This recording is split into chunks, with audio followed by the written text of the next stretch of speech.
Und zugeschaltet ist uns nun Eric Kirschbaum, unser US-Experte und US-Journalist. Guten Morgen, Eric. Guten Morgen.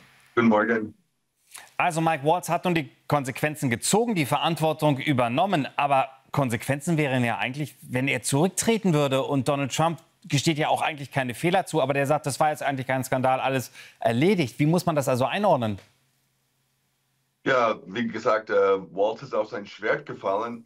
Zunächst hat Verantwortung genommen, aber Trump unterstützt ihn noch, muss man sagen, weil Trump will, dass die ersten Monate seiner Regierungsamtszeit perfekt laufen. Und jemanden jetzt zu kündigen, zu feuern, gleich am Anfang wäre für Trump auch eine Blamage. Deswegen Trump bleibt bei Waltz und hält es noch.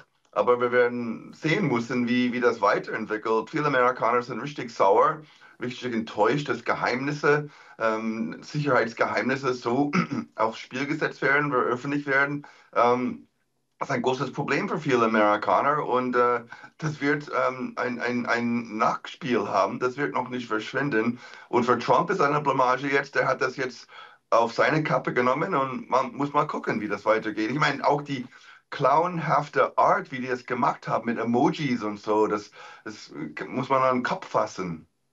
Ja, aber zusätzlich zu den Sorgen und dem Ärger in der Bevölkerung sind ja auch die Demokraten extrem sauer und sagen eigentlich, da muss jetzt auch personell, müssen da Konsequenzen folgen. Wie groß ist denn deren Hebel überhaupt noch nach der gescheiterten Präsidentschaftswahl?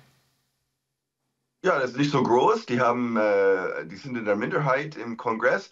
Aber die Demokraten haben endlich was die vereint ein bisschen. Die können jetzt gegen Trump und seine amateurhafte Kabinettsmitglieder schießen die nächsten Tage, die nächsten Wochen. Für die Demokraten ist das ein gefundenes Fressen.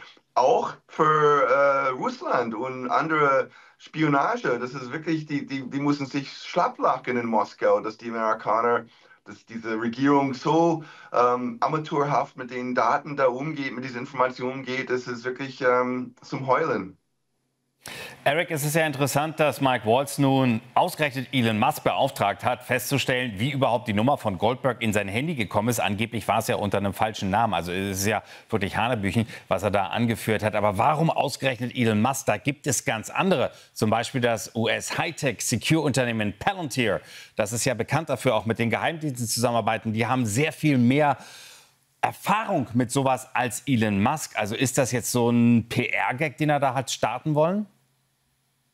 Ja, ist eine gute Frage. Keine Ahnung, Elon Musk ist wirklich in aller Munde, der Name. Manche Leute denken, alles, was er macht, ist richtig, dass alles wird perfekt, was Elon Musk macht. Keine Ahnung, aber eigentlich sollte Mike Waltz wissen, wie die Telefonnummer von dem Journalisten sein Handy ist. Das ist erstaunlich, dass ein Nationalsicherheitsberater das erstens tut und nicht einmal weiß, wie die Nummer in sein Handy kommt. Das muss man wirklich durch den Kopf gehen lassen, wie amateurhaft das alles ist. Aber Eric, die Frage, die da drüber steht, finde ich, ist ja auch, haben wir es da wirklich mit einer professionellen US-Regierung zu tun oder ist das am Ende des Tages auch nur ein Verein von lauter Kumpel? Genau, das ist die Frage. Das ist die Frage, die im Kopf von vielen Amerikanern momentan ist. Was für Leute sind das? Sind das Leute, die USA wirklich ordentlich führen können und verantwortlich voll? Oder sind das wirklich Clowns und Amateur? Das ist die Frage, die viele Amerikaner momentan beschäftigen. Aber wie erklärst du dir das, dass der US-Präsident das wirklich so runterspielt? Er sagt, es ist kein Skandal, es ist jetzt alles erledigt, es geht alles weiter. Und tatsächlich legt er noch mal nach gegen Europa, Donald Trump selbst, und wirft jetzt den Europäern auch vor, eigentlich nur Schmarotzer zu sein. Ja, das hat er mehr oder weniger schon vorher gemacht. Das ist wirklich aber erstaunlich, wie klar und deutlich das sagt. Das ist seine Meinung, dass die Europäer Schmarotzer sind, dass die Amerikaner für die Verteidigung von Europa viel Geld ausgeben und die Europäer wollen gar nicht selber bezahlen. Wir dürfen dieses Zitat nicht vergessen aus dem Wahlkampf, dass er würde nicht mehr manche NATO-Länder verteidigen, wenn die nicht genug bezahlt hätten auf ihre Verteidigung. Das ist wirklich eine erstaunliche Aussage und das ist einfach eine weitere Bestätigung, was Trump und seine Regierung denken, Europa muss mehr für ihre eigene Sicherheit machen. Das erlebt Ukraine momentan selber. Das ist wirklich ein großer Bruch in der transatlantischen Beziehung, der größte Bruch seit 1945.